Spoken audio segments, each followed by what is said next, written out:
the effects of the coronavirus. I mean, we're getting a lot of people who are interested in refinancing who bought a year or 2 years ago. The Utah housing shortage causes home prices to soar. A man survives a life-threatening plane crash. Welcome to Newsline. It's Monday, March 9th. I'm Andrea Cabrera. And I'm Bella Erickson. Now, it's a rough day on Wall Street this morning with global stocks and bond yields plunging. Take a look at these current stats. You can see the dip caused in the crash with the effects of the coronavirus. The biggest drop came to oil prices, which fell more than 20%. S&P futures dove 7.4%, the Dow is down 5.5%, and the NASDAQ is 5.3% down. The losses were so sharp that the trading was temporarily halted. Some analysts fear the lack of the COVID-19 vaccine could mean the disease could continue to affect Wall Street. The number of confirmed coronavirus cases in the U.S. topped 500 over the weekend, with 19 people dead from the virus. And health officials expect the death toll to continue rising. Federal efforts are now focused on mitigating the severity of the outbreak. David Daniel reports. 7 weeks after the first case of coronavirus in the United States was identified by authorities in Washington state, the quick-spreading virus has popped up in more than 30 states and the District of Columbia. Federal health agencies focused on preventing spread of COVID-19 within the U.S. now looking to provide assistance to the growing number of local communities grappling with the virus. Now we're shifting into a mitigation phase, which means that we're helping communities understand you're going to see more cases. Unfortunately, you're going to see more deaths, but that doesn't mean that we should panic.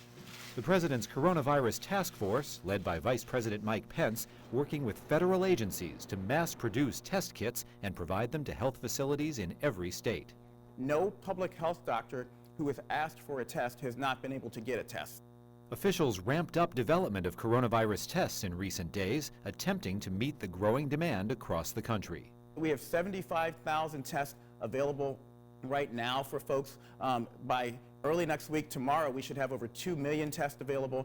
By the end of the week, through partnerships with private industry, over 4 million tests available. I'm David Daniel reporting. Each patient tested for coronavirus typically receives 2 tests, a nose swab and a throat swab, to determine if they have COVID-19. One test kit contains between 500 and 800 tests, meaning each kit can test between 250 and 400 patients. A Utah woman is stranded on a cruise ship that will finally dock in Oakland, California today. Monica Atcher from Layton, along with 3,500 other cruise passengers, have been in limbo for days as they await the results of coronavirus testing after 21 cases of coronaviruses were confirmed on the ship. Health officials say they are developing a plan to treat the sick and limit the spread of the virus. First and foremost is to ensure the safety and health of my community. The cruise ship captain says that disembarkment may take days. The arrival of coronavirus to the Bay Area is already taking a toll on the famed San Francisco Chinatown and other tourist destinations like the iconic Fisherman's Wharf. And officials have confirmed the first known case of the coronavirus in Utah. The person who has the virus is a man from Davis County who is older than 60 and believed to have been exposed to the virus while aboard a cruise ship. The patient is recovering at home under a county-issued isolation order. After the coronavirus case was confirmed, Utah Governor Gary Herbert sent out a letter to faith leaders across the state. The letter advised religious leaders to prepare their congregations in case of the spread of COVID-19. It also urged leaders to share information about the virus from the Utah Department of Health. Information includes recommendation on seeking health care and home isolation protocols. We have a housing shortage in Utah, which means that prices continue to rise as record numbers move in.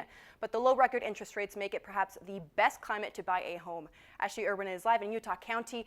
Ashley, what does this mean for the housing market? Utah housing market projections predict a 6% increase in home value this year, while interest rates continue to drop.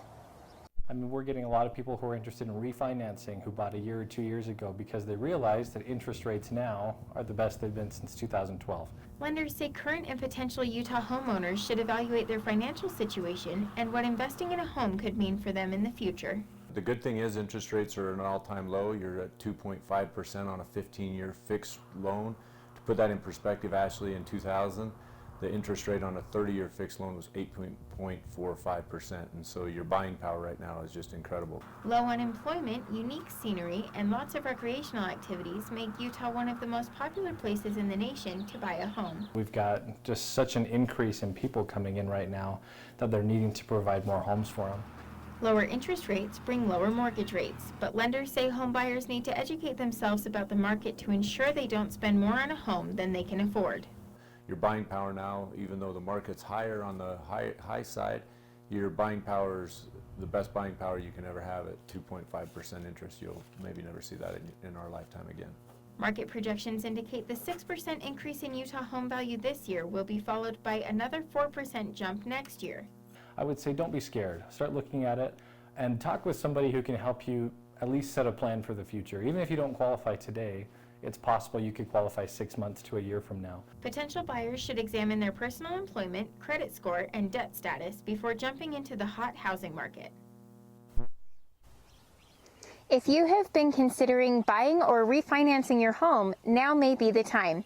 Reporting for NewsLine here in Utah County, I'm Ashley Irwin. Thanks, Ashley. Police need your help identifying the suspects in a computer store robbery. Take a look at these photos. Cottonwood Heights police say that 3 men walked into the Simply Mac store in Fort Union on Sunday in the middle of the day. The men were disguised with masks and gloves. The bandits cut cables and stole several computers. If you have any information regarding this robbery, please contact the Cottonwood Heights Police Department at 801-743-7000. And a missing woman with special needs from South Jordan is found in Salt Lake City. 30-year-old Alicia Jamison went missing yesterday morning. Because of tips from the community, the Salt Lake City Police Department found Jamison downtown this morning. She was found safe and will be reunited with her family. This is the second time that Alicia Jamison has been reported missing. The first time was in 2016.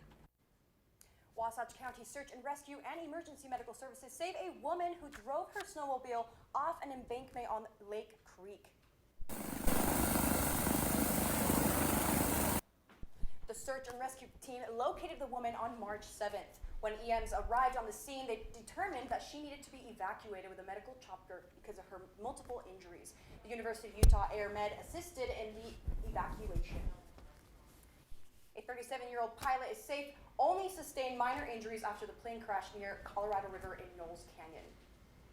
Rescue crews had contact with the pilot and were able to locate him. He was flying a small single-engine airplane from Moab to Grand Junction when he crashed. The Federal Aviation Administration and National Transportation Safety Board are investigating the cause of the crash. The home that formerly housed Utah Valley University's presidents and their families is now a mental health clinic. NewsLine reporter Soraya Farmer shows us what the new clinic looks like. Imagine going to class in a house instead of a traditional classroom. For some UVU students, that became a reality. Utah Valley University's former presidential home now houses a new mental health clinic. The home has a kitchen, dining room, pool table, and outdoor area, all available for student and patient use. Students in the university's Master of Marriage and Family Therapy program have the potential to conduct most of the therapy at the clinic, and undergrads can complete their internship hours there and work at the front desk. My hopes for this clinic really is that, first, that we will provide quality mental health services to community members in need. The faculty supervises student therapists who provide individual therapy, couples therapy, family therapy, and children therapy to UVU students and the local community. The clinic also helps with premarital therapy, divorce adjustment, and family formation therapy, as well as mental health diagnosis and assessment. We do have a large number of therapists in the area, but there's just such a high demand, right? And that people, as the stigma for receiving mental health treatment decreases, you have more and more people who are willing to seek mental health services. The price at this clinic is not an issue, with sessions costing $10 for students and $15 for non-students. The clinic does not turn people away due to their financial situation. Having a clinic really close to campus is going to make it just more accessible for everybody. And typically, clinics are known for having high prices, but this is going to be really cheap, so it's going to help a lot of students out. The clinic is open Tuesday through Thursday from 1 p.m. to 9 p.m. Reporting for NewsLine in Orem, I'm Soraya Farmer. The bill to dispose of fetal remains has been passed on to the governor for final approval. On Friday, the Senate passed the bill that regulates the disposal of fetal remains. The bill requires a health care facility to provide services that relate to the aborted or miscarried fetus. It also requires that the health care providers notify a woman regarding the right to determine how to dispose of the remains. The bill requiring warning labels on pornography has been passed to the Senate and is back to the House for final approval. The warning must say, quote, exposing minors to obscene material may damage or negatively impact minors. Violation of the specific requirements for print or online pornography could face penalties of up to $2,500 in fines. The Senate is postponing another bill that could limit the use of handheld cell phones while driving.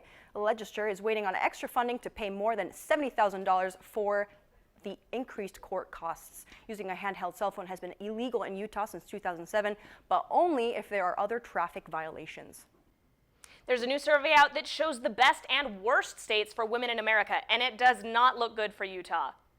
To explain, Utah ranked near the bottom of the economic and social well-being, coming in at 45. But the Beehive State did better in the health and safety category, coming in at 26. The economic ranking was low because Utah landed at 50 for the lowest median earnings for women and 48th in the lowest percentage of women-owned businesses. Overall, Utah ranked towards the bottom at number 41 in the nation. Massachusetts is the best state for women, followed by Minnesota at number 2. Louisiana is the worst state for women, and Mississippi came in second to worst.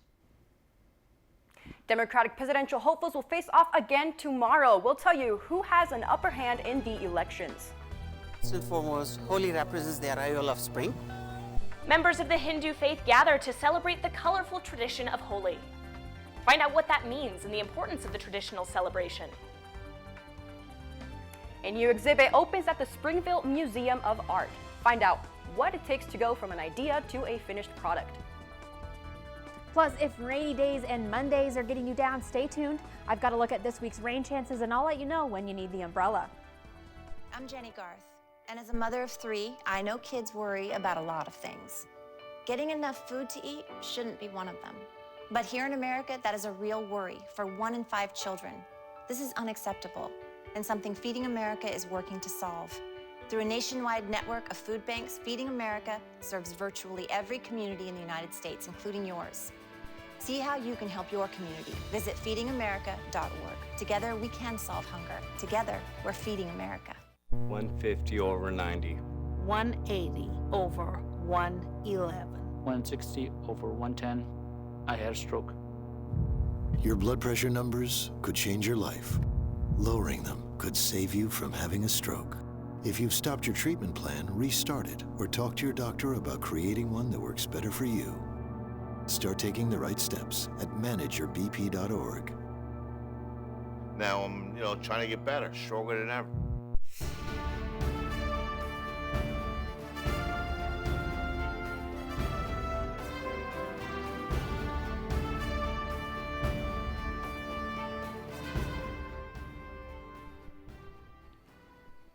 Now, this Tuesday might be a landmark moment in the 2020 presidential campaign. That's right. Democratic presidential candidates Joe Biden and Bernie Sanders are facing off on Super Tuesday 2. John Lawrence reports. It'll be like deja vu all over again, but not quite as big. On Super Tuesday 2, contests will be held in Washington State, Idaho, North Dakota, Missouri, Mississippi, and most importantly, Michigan, with its 125 delegates. Democratic presidential candidates Joe Biden and Bernie Sanders spent the weekend stumping. We're building a coalition. We're building a coalition that most successful presidents of our lifetime, Barack Obama, had started. Change never takes place from the top on down, always from the bottom on up. Each candidate received a big endorsement. California Senator Kamala Harris is backing Biden. We need a leader who really does care about the people and who can therefore unify the people. And I believe Joe can do that. While the Reverend Jesse Jackson is supporting Sanders. I talk these days about democratic socialism. What does all that mean? The opposite word is democracy, all for and by the people. Biden has a delegate lead over Sanders thanks to his dominant performance on the first Super Tuesday. This is not an election just for the soul of the Democratic Party. It's a battle for America's soul. Sanders, meanwhile, is still awaiting Super Tuesday results from Delegate-rich California, where he is leading in a slow count, and focusing on Michigan, a state he narrowly won in 2016. Let us win the Democratic nomination. Let us defeat Donald Trump. I'm John Lawrence reporting. Members of the Hindu faith are gathering together to celebrate the colorful tradition of Holi. Cassidy McKinney went to South Jordan this weekend to see what the festivities were all about. Yes, I'm here in front of the Sri Ganesha Hindu temple where dozens are gathered today to celebrate the beginnings of spring. Every March, on the last day of the full moon, Utah's Hindu community celebrates the ancient tradition of Holi. First and foremost, Holi represents the arrival of spring. The festival starts with the fire Punjab, honoring the ancient tale of Vishnu. We go around the fire and we offer something into the fire to signify burning all of our negative energy into the fire. Bad thoughts, bad omens, everything. These festival goers are throwing coconut powder into the dancing flames. Happy Holi to all! After the fire, the second part of the festival begins. In India, we have spring the trees are a multitude colors, and so we welcome the spring by playing these colors. This pigmented chalk known as gulal represents the bright and beautiful colors of spring. Neerja says the colors please Lord Krishna. Color everybody with the colors that are just purely full of joy and happiness. I'm feeling good and happy. Narendra Pandya, vice president of the temple, says Holi is all about coming together in unity. You color yourself, you put colors in a way so that there is no difference of skin. There is no brown skin, white skin, or any skin difference. People come together without division of class, creed, rich, poor. There's no distinction. 3, 2, 1. Hooray! As you can see, I had a great Holi festival, and if you would like to participate, there are going to be several other festivals happening throughout the rest of the month. Reporting in South Jordan for NewsLine, I'm Cassidy McKinney. Thanks, Cassidy. There's a new exhibit at the Springville Museum of Art that demonstrates what it takes to go from an idea to a finished product. Newsline reporter Ashley Pasley shows us the process artists use to make a masterpiece. Ashley? Yeah, I'm here at the Springville Museum of Art where their new exhibit is called Sketchy. This exhibition showcases several paintings from the museum's permanent collection, both final products and their preliminary sketches. This exhibition is about the artistic process, working from sketches to drawings to final pieces. We really wanted to highlight a lot of the sketches in our collection because they don't get pulled out a lot. Sketchy is different than any of the other exhibitions in the museum, and it might be the only opportunity to see these paintings. A lot of these works you might never see on display again because we do have such a large collection. All of these works on paper that are really sensitive to light and aren't necessarily going to tie into other theses of other exhibitions might not come out of the vault for another 50 or 100 years. All of these works come from the museum's permanent collection, and they attract people from all over. I think it's really interesting just to see how they're made and how different people will portray the same scene. The museum staff says this exhibit helps people understand the process some artists take while painting. It really is interesting to see what changes the artist made. If he was like, actually, I thought I was going to do this, but once I got it in oil paints, that didn't work. Just that shift in media can be really interesting to understand their process. The museum staff wants the show to feel simple, so people can immerse themselves in the process of making the art. So come visit this exhibit. It's open until April 25th. Reporting with Newsline, I'm Ashley Pasley. Thanks, Ashley.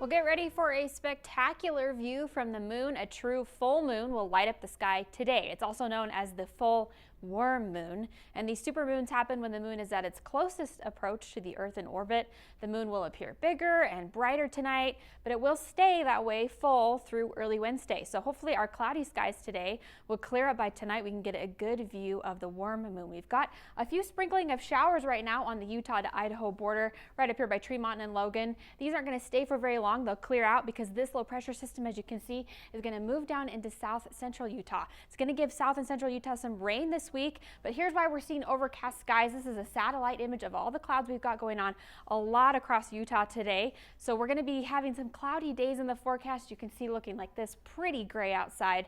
But we will get a little chance for sunshine later in the week. I'll show you that in just a minute. Now our temperatures today aren't going to be as warm because we don't have that sun heating up our atmosphere as much today. 47 in Logan with 33 for your overnight low, 58 in Salt Lake City, 57 over here in Provo, 50 in Price. You can see these 40s in Salt Lake City and Provo for your overnight lows. In St. George, look at this, 64 degrees. So St. George, you're going to be getting a lot of rain this week. Look at your 5-day forecast. Tomorrow and Wednesday, still warm temperatures, but you've got a good chance of rain. The sunshine will come back on Thursday, but you're staying in the 60s Friday and Saturday. But look at this, a lot of much needed rain for you down there. Now in northern Utah, here's what we've got going on.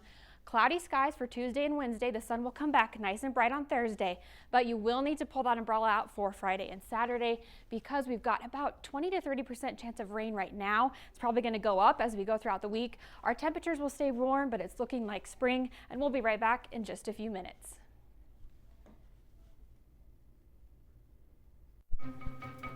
Me and my boy Matt had it good. He had catnip that was off the hook. But one day, he brings a girl home, and she's allergic to cats. Every sneeze was a nail in my coffin. Now I'm in a shelter. It's decent, but they don't even have Wi-Fi.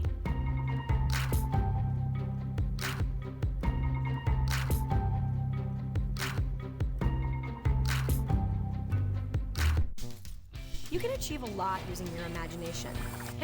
I mean, I don't like to brag, but... Wait, who's that? And why is she all over these achievement awards? But with STEM, the sky's the limit. Shaboom! Use STEM to envision... Okay, I'm seeing it. Yeah. Invent... Got any ideas? I've got a few, actually. And create a better world. Told you she's super smart. If she can STEM, so can you. Find out more at She Can STEM.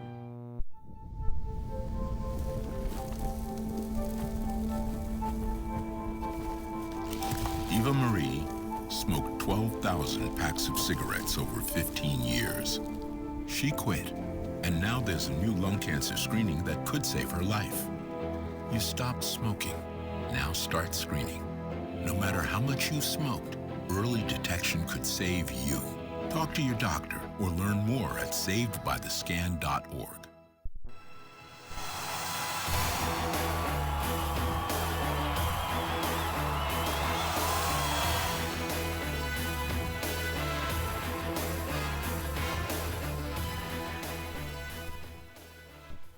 BYU basketball now ranks as the number 14 team in the country, and tonight the Cougars play their biggest game of the year as they take on number 3 ranked St. Mary's with the opportunity to get to the WCC championship.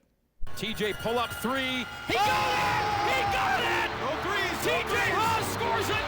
This is the third matchup between the Cougars and the Gales this season. The last 2 times these two played, the game came down to the wire with TJ Haas hitting that 3 in the final seconds to win the game 81-79. In their first matchup, the game also came down to the wire with St. Mary's winning 84-87. With the season series split at 1 game apiece and a shot at the WCC title, tonight's game holds a lot of weight. The game begins at 9:30 on ESPN2. Jumping over to the women's basketball, the reigning WCC champion BYU Cougars fell to 6-seeded Pepperdine Saturday night, 62-51. BYU was held well below their shooting average, only making 33% of their shots from the field, as well as being out-rebounded 43-33. The Cougars finished the season with an 18-11 record. The selection show for the women's NCAA tournament takes place next Monday. Big weekend for college volleyball as number 2 BYU traveled to number 1 Hawaii for back-to-back games. In the first match, BYU swept Hawaii 3-0, and in the second, BYU fell in a 5-game war, 3-2. BYU's undefeated streak comes to an end with history behind it. The Cougars started the season 17-0, their second best start ever. Not to mention, 13 of those 17 wins are against top 15 teams in the country. Next on the schedule, BYU travels to Stanford on Friday. BYU defensive lineman Devin Kafusi enters college football's transfer portal. The junior put his name in the transfer portal with the intent to explore moving from BYU to another school for his remaining collegiate eligibility. BYU football is in their second week of spring practices. The Kafusi name is a staple of BYU football. Devin's brothers Corbin and Bronson both currently play in the NFL, and his father coached for the Cougars. Some of the most exciting outdoor activities in Utah happen at the Olympic Training Park in Park City, including the 2002 Winter Olympics. NewsLine reporter Mitchell Price is at the Utah Olympic Park training facility now, where the state hopes to host the Winter Olympic Games in the upcoming years. Today I'm here at the Utah Olympic Park training facility in Park City, Utah. World-class athletes from around the globe come here to train for the Winter Olympic Games. Carl Repke raced the 1983 and 88 U.S. Olympic luge team, is a two-time U.S. luge national masters champion, and did commentary and announcing for the last 6 Winter Olympic Games. He also helped develop the public tour for the bobsled track, which he still leads to this day. Repke first got the chance to commentate in 2002. Then all of a sudden the Games came to Salt Lake City, and they asked me to announce for the 2002 Olympic Games.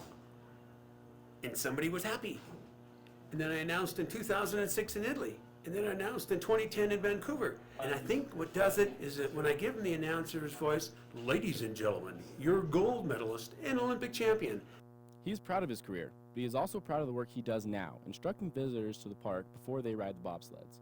The bobsled track runs year-round and is open to the public. The track is made of concrete and covered with ice. The track has over 59 thermometers inside that constantly monitor the track's temperature. We get that concrete down as cold as we can, and by hand we shape the whole track. Every day the track has to get rebuilt. The park has 7 Nordic ski jumps, a 1 million-gallon swimming pool for them to land in, zip lines, and ropes courses. Utah is currently bidding to host the Winter Olympic Games once again in either 2030 or 2034. Reporting for BYU Newsline, I'm Mitchell Price. Wow. That just seems like the funnest thing ever. Have any of you guys ever been bobsledding before? No. In my dreams. I would only do it if someone said, feel the rhythm, feel the rhyme. It's Jamaican bobsled time. Closest I've been is trash bag sledding, if you guys have ever been. Cheap, fun, but nothing close Low to budget bobsledding version. before. I like it. Low Scary. budget. Thank you for joining us today for Newsline. Have a great day.